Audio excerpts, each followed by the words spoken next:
ভগবান।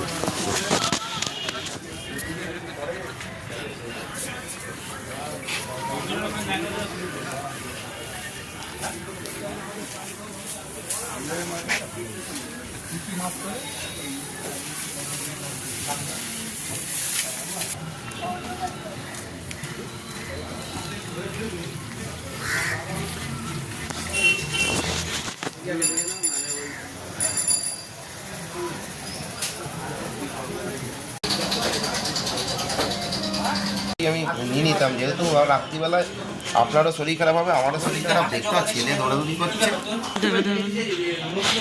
এইটা আমার খুব পছন্দ। এটা পছন্দ হয়েছে, উনি বলছে কৃষ্ণনগর করতে হবে। এই 2 সপ্তাহ আগে আমি কিছু ঠাকুর কেনা হয়ে গেছে, চালচিত্রটা আর চাঁদমালাটা ওর বাবা গাড়িতে রেখে আসতে যাচ্ছে। এরপর ঠাকুরটা নিয়ে আসবো, ঠাকুরের কিছু লাস্ট ফিনিশিং আছে সেগুলো কমপ্লিট হচ্ছে।